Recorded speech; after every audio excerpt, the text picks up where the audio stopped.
Howdy freaking doody everybody, and welcome back. Last time we took care of Stroke Me Again.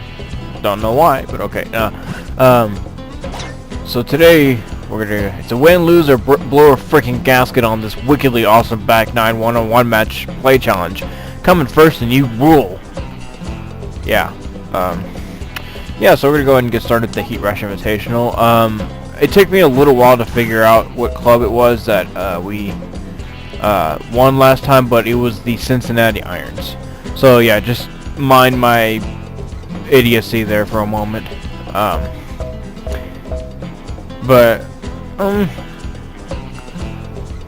Yeah, we're about to get, I think I'm about to realize what it is, so yeah, maybe? Okay, now that we realize it, okay. Alright, so the loft is low, the spin is high, and the distance is good. The name says it all. You get excellent distance and uncanny stop on a dime control. Tough to tame, however. So yeah, like I said, these are pretty good clubs, I think. That's probably the biggest advantage, or maybe the biggest advantage or disadvantage of them is because they have a lot of spin on them. So, like if you put if you had like a wedge, you know, like full backspin shot, you could probably actually spin the ball back somewhat. But yeah, today we won't be doing character intros. We are facing yet a familiar character once again. It's just based, yeah, it's obviously just a, you know, a match of the back 9. You know, with it, like I said, with the very familiar character we've seen already so many times, it's like pathetic. He's actually become sort of my favorite, you know, character because of what happened on the last episode. And let me show him off. Yes, Doc Diggler. That's who I'm talking about. Yeah, that infamous 15. Yeah, that was just awesome. Probably the most famous 15 ever. No, probably, I don't know.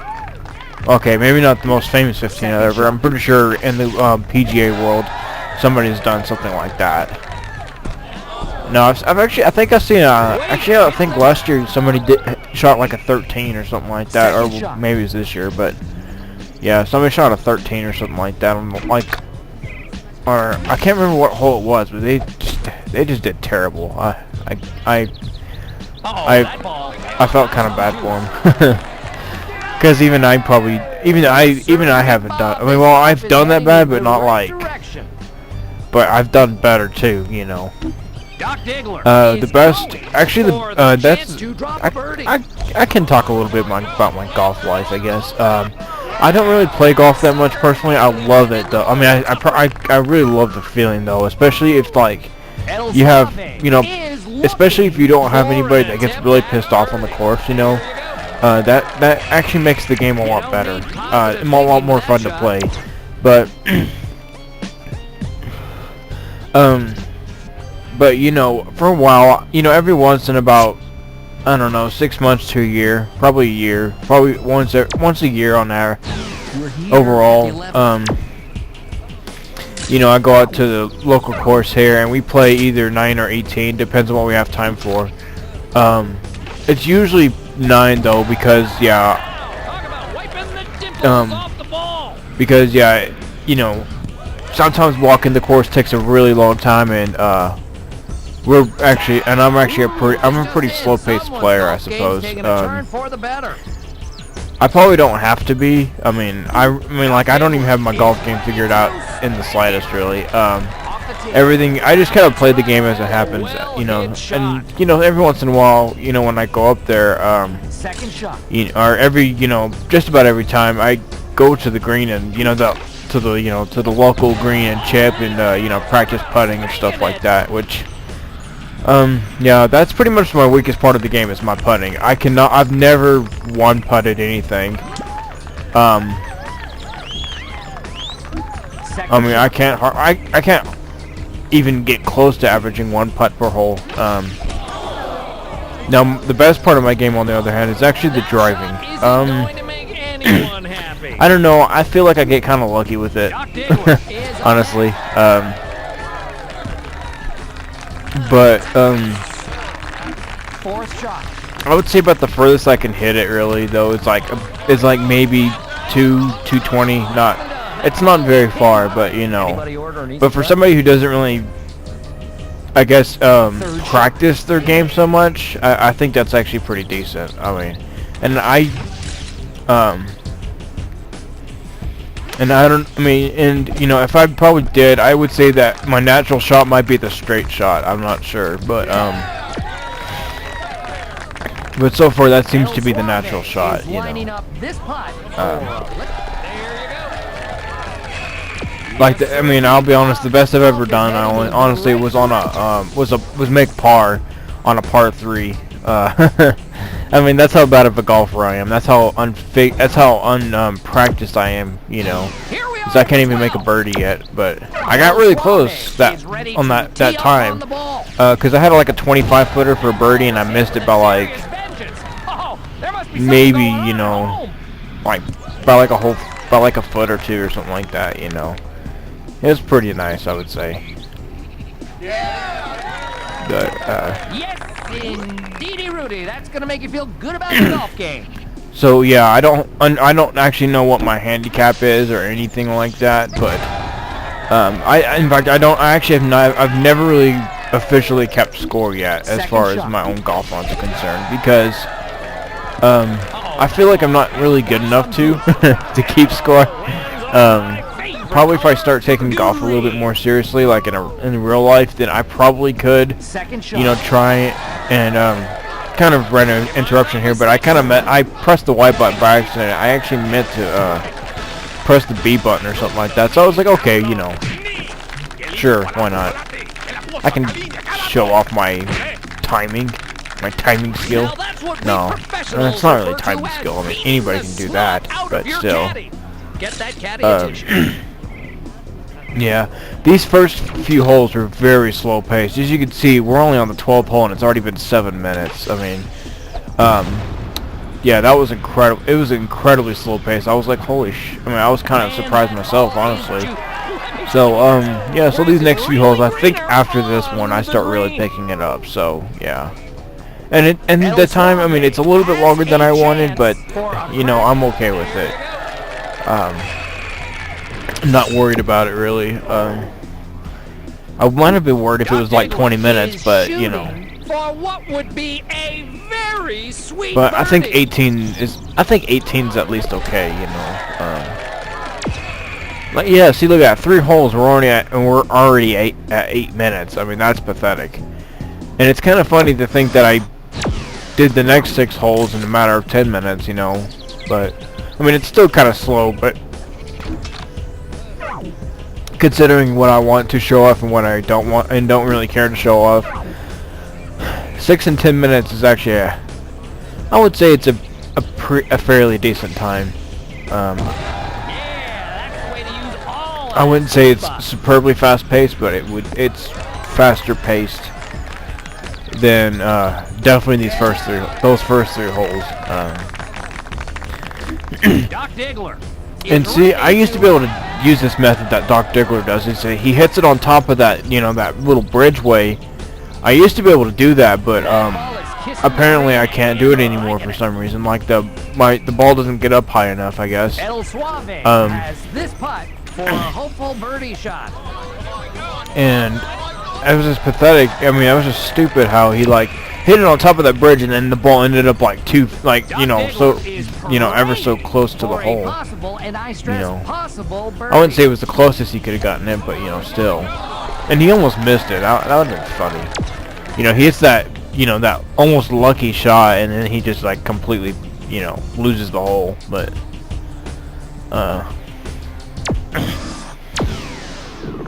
but anyway, I guess back to my golf game. I mean, it's not really that interesting, honestly, because Now that's getting a hold of the ball. you know, like, I mean, I wish I was at least like a weekend warrior or something like that, you know. But you know, I think the bad thing about golf in real life is that, you know, everybody, you know, they want to perfect their game, you know, and they want to like inspect it so closely, you know, and they want to, you know, scrutinize it to, you know, when they want to scrutinize it, you know, and critique themselves, you know, and work on the game so much that it actually kind of takes the fun out of it and makes it sort of an objective more than, it makes it an objective sport then, more than just having fun with it, you know, and, Second shot. you know, and I don't know. I mean, I probably would be guilty of that too if I actually played golf more often. Third shot. I mean that's kind of in fact that's a little bit of what I'm afraid of, is that of you know, scrutinizing myself to the point that, you know, I might as well be almost a full-time golfer, you know, in a sense, you know. I mean, I love the game and everything like that, but honestly, I don't really see myself as being a professional golfer in any sense. And I do not get how that is going. Yeah, basically lost this hole, so yeah. Anyway, for the third time now. But I really do love the game of golf. Probably most especially being on the course as opposed to watching it on TV. Sometimes I don't really find it that boring, really. Actually, a lot of times I don't find it that boring. It can be boring, but it's not like, it's not the worst. I think it could be worse. Second shot. You know, and I do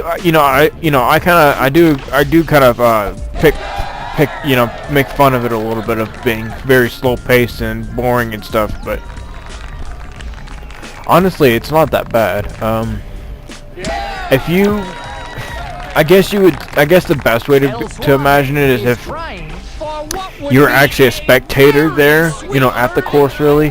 If you kind of zone in and don't really you're not really aware of the fact that it's on TV, and you're probably more aware of the fact that it's, I mean, well, not really aware, but like, if you kind of imagine yourself being there, you know, I think it makes it much more exciting. Again, I could be wrong about that, but, you know, I mean, that's kind of how I think about it sometimes, is I kind of escape from the real world, well, escape from my world, and then, you know, act like I'm almost there at the event. Like the Masters, for example. I mean, you know, I can't really say I imagined being there, but, you know, but there were some times where I felt like I was really there because, like, of, you know, just, you know, feeling, you know, getting excited and all that stuff, you know, and second shot. You know, kind of fist pumping, you know, when, when let's say Bubba Watson made a birdie, or, you know, was ever so closer to winning the tournament, or whatever like that. You know, or Phil Mickelson making a birdie, I'm like, yeah, you know, whatever like that. And then when somebody else, you know, makes it, I'm like, oh, damn it, you know, somebody I don't really want to win. I mean, I can't say there's a golfer out there who doesn't deserve to win. I mean, there's nothing wrong with winning. I mean, there's nothing wrong with somebody else winning. You know, it's just that I prefer, you know, these certain other golfers like, you know, Tiger, Phil, or Bubba Watson, or, you know, whoever to, you know, win the tournaments. I just prefer those people. I just prefer those people who I like, you know, better as golfers, you know. El Suave is so yeah. It next.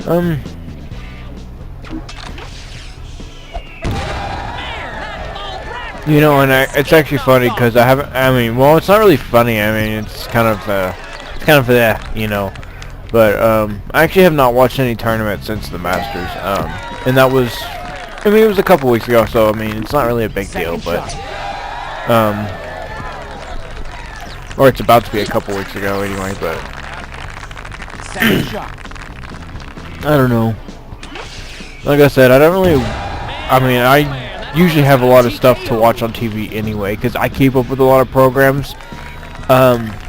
You know, like I mentioned a few, like maybe I think it was like 2 or 3 episodes ago about, you know, 2.5 Men. Third shot. You know, and a few references I've made. Yeah, I was surprised. I was very happy that it kind of glitched right there like that, Third because shot. yeah, I would have lost the hole for sure. But you know, other stuff. But there's other shows, you know, that I'll reference from time to time, like Dragon Ball Z or Dragon Ball Z Kai. I should say Dragon Ball Z / Z Kai, you know, because they are essentially the same thing. It's just that, I mean, there are a few differences, you know. I mean, there are a few differences, but like not really big differences. They don't. I mean, besides the theme song, obviously. Yeah, that's like by far the most obvious difference, but and you know, also I keep up with Dragon Ball GT as well, even though they haven't been playing any newer episodes. They only played one today, and then I don't even know when the next one's gonna come up, when the next event after the next episode from that, you know, episode. Anyway, but and also I keep up with House, you know. I actually really love that show. I can't say I've seen all of them, but I've seen a pretty good majority of them, or at least the ones that come on TV anyway. And speaking of that, I am really sad that House is going to be ending soon. And yeah, that right there I was just that close to actually losing. I was very, very, very fortunate, because I don't think you can tie in this event. I think you lose. Because it said, you know, you come in first and, you know, you rule. I don't think you qualify. Or at least I wouldn't bet on it anyway. So yeah, yeah, I'm really sad that House is ending. I really love that show. It kind of sort of channels my inner pessimism a little bit, you know. Doc Diggler is shooting for a possible, and I don't know. It's kind of hard to say. I mean, it's hard to explain, but I really love that show. It's probably my favorite drama. So yeah, that is everything. Well, folks, and yeah, like I said, we almost had a loss there. So yeah. Let's see what we're gonna win. We are gonna win. Okay, anyway, awesome round. You are one monster of a player. Good thing looks don't matter in golf. Let's see what you've won. You've earned the chance to play in the ball-crushing 9-hole grudge event called the Not So Good Fellas, and you can strap your mitts around a wickedly powerful Python driver. So yeah, it's actually a pretty nice item, even though it's completely pointless, because we have the Outlaw driver, which is way more powerful. But yeah, anyway, yeah, that will be everything, and I kind of messed up there. We're actually going to go back to the Outlaw range for the last time. So yeah, we're going to be maxed out. Rocking it. See you guys later.